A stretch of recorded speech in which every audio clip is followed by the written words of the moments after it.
بصلاة رسول الله صلى الله عليه وسلم قال فقام فرفع يديه أول مرة ثم لم يرفع إقامة الصلب في الركوع۔ حضرت علامہ حضرت عبداللہ بن مسعود رضی اللہ تعالیٰ عنہ سے روایت فرماتے ہیں، وہ فرماتے ہیں کہ حضرت عبداللہ بن مسعود کے لوگوں میں کیا تمہیں رسول اللہ صلی اللہ علیہ وسلم کی نماز کے بارے میں نہ بتاؤں؟ پھر وہ کھڑے ہوئے، انہوں نے نماز شروع کی اور نماز کے شروع میں رفع یدین کیا، یعنی اپنے ہاتھ اٹھائے۔ پھر اس کے بعد انہوں نے پوری نماز میں اپنے ہاتھ نہیں اٹھائے، نماز ختم ہونے تک۔ سامعین، یہ حدیث پاک نماز میں رفع یدین کو ترک کرنے والی احادیث میں سے ایک حدیث پاک ہے، اور اس موضوع پہ میں نے گفتگو کرنے کی ضرورت اس لیے محسوس کی کہ ہمارے معاشرے میں دور حاضر میں ہمارے نوجوانوں کو راہ راستے بہکانے کے لیے سب سے پہلے جو اوزار استعمال اکثر یہی استعمال کیا جا رہا ہے، اور ان کو وہ اپنا منسوخ حدیث رفع یدین والی ان کو بتا کے ان کو یہ کہا جاتا ہے کہ یہ دیکھو کہ آقا کریم نماز میں رفع یدین فرمایا کرتے تھے، اس لیے تم بھی کیا کرو کیونکہ رفع یدین کرنے سے ثواب ہوتا ہے۔ اب چونکہ ہمارے نوجوان کو علم نہیں ہوتا، اس لیے وہ شروع کر دیتا ہے، سب سے پہلے یہ ہتھیار استعمال کیا جاتا ہے، پھر اس کے بعد دیگر جو بد عقیدتیاں ہوتی ہیں وہ بتائی جاتی ہیں۔ لیکن حقیقت حال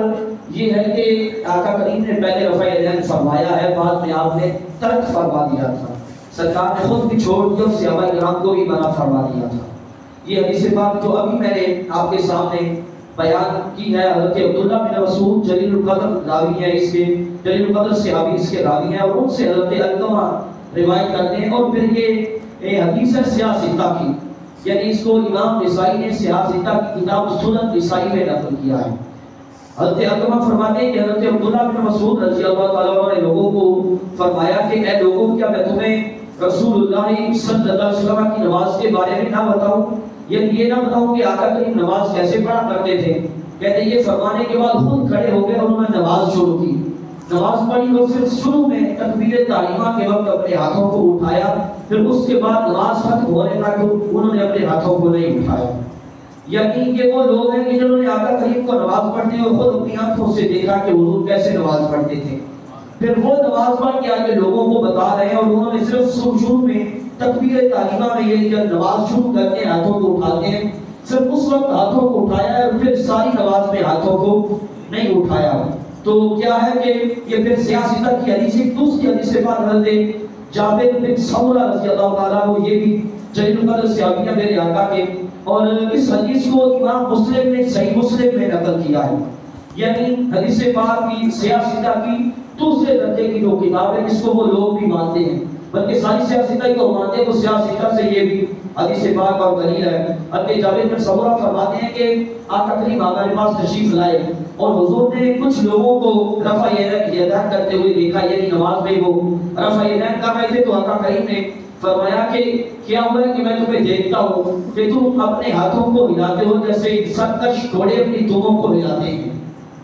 آپ نے فرمایا کہ نماز میں سکون اختیار کرو۔ اس حدیث پاک کیا فرمایا؟ یہ فرما کے کہ سرکش گھوڑوں کی طرح جب اپنا جیسے سرکش گھوڑے تمہیں ہلاتے ہیں، اپنے ہاتھوں کو ہلاتے ہو، اس کے بعد آقا کریم نے فرمایا کہ نماز میں سکون اختیار کرو۔ اب ان لوگوں کی ایک ناانصافی یہ ہے کہ وہ کہتے ہیں کہ اس حدیث پاک سے مراد یہ ہے کہ سلام کے وقت آقا کریم نے اشاروں سے منع فرمایا ہے۔ اس حدیث کو سلام کے وقت اشاروں میں معمول کرتے ہیں، لیکن کیا ہے کہ یہ ان لوگوں کی بے علمی بھی ہے اور ان کی ناانصافی بھی ہے۔ سلام کے وقت اس کو اشاروں میں معمول کرنا، کیونکہ آقا کریم نے فرمایا نماز میں سکون اختیار کرو، اور سلام کے ذریعے بندہ نماز سے باہر نہیں کرتا ہے، نماز کو بندہ ختم کرتا ہے، اور حضور فرما رہے ہیں کہ نماز میں سکون اختیار کرو، تو اس سے پتہ یہ چلتا ہے کہ آقا کریم نے نماز میں رفع یدین سے منع فرمایا ہے کہ ہاتھوں کو نہ اٹھاؤ۔ اور پھر 600 سال 700 سال جو پرانے محدثین ہیں، انہوں نے بھی اس حدیث سے یہ فرمایا اس کے بارے میں کہ یہ رفع یدین کو ترک کرنے کی دلیل ہے۔ علامہ مولا علی خائی رحمۃ اللہ علیہ اپنی کتاب برکات میں فرماتے ہیں، اور ان کے علاوہ علامہ بدر الدین عینی رحمۃ اللہ علیہ اپنی کتاب الوداع میں فرماتے ہیں، ان کے علاوہ امام زینی نصب الراحیہ میں فرماتے ہیں، ان کے علاوہ بھی دیگر جلیل محدثین نے یہی فرمایا کہ یہ حدیث پاک جو ہے سیاستہ کی صحیح مسلم کی یہ نماز میں رفع یدین کو ترک کرنے کی اپنا دلیل ہے.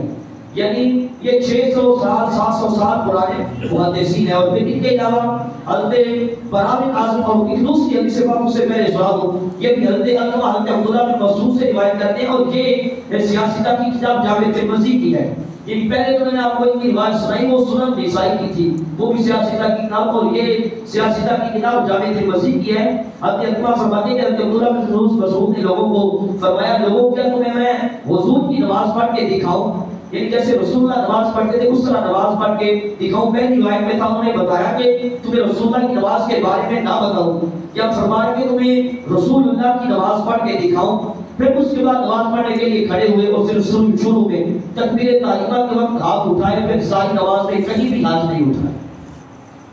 تو یہ بھی کیا ہے سیاستہ کی حدیث جامع ترمذی. یعنی اب تک جتنی حدیثیں میں نے آپ کو 3 حدیثیں سنائی ہیں ساری کی ساری سیاستہ کی ہیں اور یہ ترک رفع یدین کی دلیلیں ہیں. اس کے علاوہ حضرت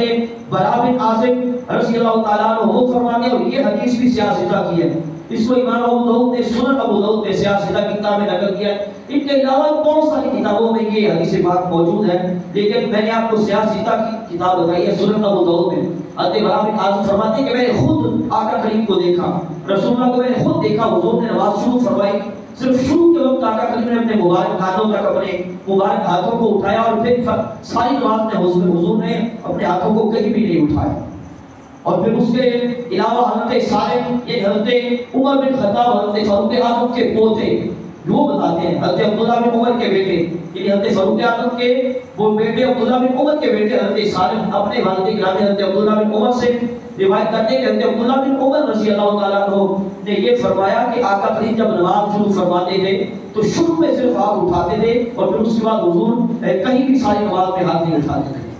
اور پھر یہ حضرت عبداللہ بن عمر حضرت فاروق اعظم، یعنی یہ وہ لوگ ہیں کہ جن لوگوں کا نعرہ وہ لوگ بھی لگاتے ہیں جو رفع یدین کے حامی ہیں، جو رفع یدین کے دعوے دار ہیں دور حاضر میں بھی. ان لوگوں کے نعرے وہ بھی لگاتے ہیں، ان کی باتیں آپ کو بتا رہا ہوں. حضرت عبداللہ بن عمر فرماتے ہیں کہ جب آقا کریم مکہ میں جلوہ فرما تھے اس وقت ہم رفع یدین کیا کرتے تھے. میں نے آپ کو کہا کہ پہلے آقا کریم نے فرمایا رفع یدین، پھر حضور نے خود بھی ترک فرما دیا اور صحابہ کو بھی منع فرما دیا. تو حضرت عبداللہ بن عمر فرماتے ہیں جب ہم اپنا مکہ میں آقا کریم جلوہ فرماتے اس وقت ہم رفع یدین کرتے تھے، لیکن جب حضور ہجرت فرما کے مدینہ پاک تشریف لے آئے تو اس وقت حضور نے رفع یدین یعنی رکوع کے وقت جو رفع یدین حضور فرماتے تھے اس کو آپ نے چھوڑ دیا، اور شروع میں جو تکبیر تحریمہ کے وقت کیا جاتا ہے آقا کریم نے اس کو ثابت رکھا یہاں تک کہ حضور اس دنیا سے ظاہری طور پہ تشریف لے گئے. تو کیا ہے کہ حقیقت حال نوجوانوں یہی ہے کہ پہلے آقا کریم نے رفع یدین فرمایا ہے، لیکن کیا ہے کہ بعد میں آپ نے ترک بھی فرما دیا اور پھر صحابہ کرام کو سختی کے ساتھ منع فرمایا. میں آپ کو حدیث سنا چکا ہوں، حضور نے فرمایا کہ میں تمہیں دیکھتا ہوں تم سرکش گھوڑوں کی طرح، جیسے گھوڑے تمہیں ہلاتے اپنے ہاتھوں کو ہلاتے رہتے ہو. اور پھر حضور نے یہ بھی فرمایا کہ نماز میں سکون اختیار کرو. اس لیے میرے پاس اللہ کے فضل و کرم سے صرف یہ 3-4 حدیثیں نہیں، 300 سے زیادہ دلیلیں میرے پاس موجود ہیں، 300 سے زیادہ رفع یدین کے ترک پہ. لیکن چونکہ وقت محدود ہے اس میں اتنا ہی بیان کیا جا سکتا تھا، تو اس لیے لیکن ایمان والوں کے لیے تو حدیث ایک بھی کافی ہوتی ہے. جن کے دلوں میں ایمان کی رتی ہو نا ان کے لیے حضور کی ایک حدیث بھی کافی ہوتی ہے، لیکن جن کے دل ایمان سے خالی ہو کے سامنے کتابیں بھی رکھ دی ہیں تو ان کے دلوں میں کوئی اثر نہیں ہوتا. تو اس لیے اللہ کے فضل و کرم سے اہل سنت کا جو مذہب ہے، اہل سنت حق کا مذہب جو ہے یہ قرآن کے بھی مطابق ہے، حدیث کے بھی مطابق ہے. یہ کوئی بناوٹی مذہب نہیں ہے، یہ بات کا بنایا ہوا نہیں ہے، یہ وہ مذہب ہے جو صحابہ کرام کا مذہب تھا. اس لیے کسی کی باتوں میں آنے کی ضرورت نہیں ہے. میں پہلے عرض کر چکا ہوں چونکہ پہلے وہ یہ ہتھیار استعمال کرتے ہیں، پھر ہمارے نوجوان کہتے ہیں جب ان کی یہ بات صحیح ہے پھر دوسری باتیں بھی صحیح ہوگی. پہلے یہ سکھائیں گے پھر اس کے بعد دوسری کو فریاد پر عقیدہ سکھاتے ہیں. تو اس لیے پہلے نمبر پہ وہ یہ اپنے دل کی تختی پہ بات لکھ دیں کہ جس نہج پہ آپ چل رہے ہیں کسی پہ چلتے رہنا، جس رستے رستے میں چل رہے کسی میں چلتے رہنا ہے، بالکل کسی کی بات سن کے اس کو کار میں ڈالنے کی بھی ضرورت نہیں، عمل کرنا تو دور کی بات ہے۔ لیکن اگر پھر بھی ہے کہ اگر تمہیں کوئی بات پریشان کرتی ہے، کوئی شخص تمہیں پریشان کرتا ہے، اس طرح کی باتیں کرتا ہے، کیونکہ شیطان کے جو حد کٹے ہیں وہ بہت زیادہ ہیں، اس کے طریقے واردات بھی بڑے خطرناک ہوتے ہیں۔ اس لیے اگر کوئی شخص آپ کو پریشان کرتا ہے، ایسی بات آپ کے ذہن میں ڈالتا ہے جو آپ کو پریشان کرتی ہے، تو اس پر عمل کرنے سے پہلے آپ نے کسی سنی عالم دین سے اس کے بارے میں ضرور تحقیق کرنی ہے۔ پہلے سنی عالم دین سے اس کے بارے میں پوچھیں اور پھر اس کے بعد آپ کی مرضی۔ اللہ پاک ہم کی توفیق عطا فرمائے۔ الصلاۃ والسلام علیک یا سیدی یا رسول اللہ وعلی آلک و اصحابک یا سیدی یا حبیب اللہ۔ الصلاۃ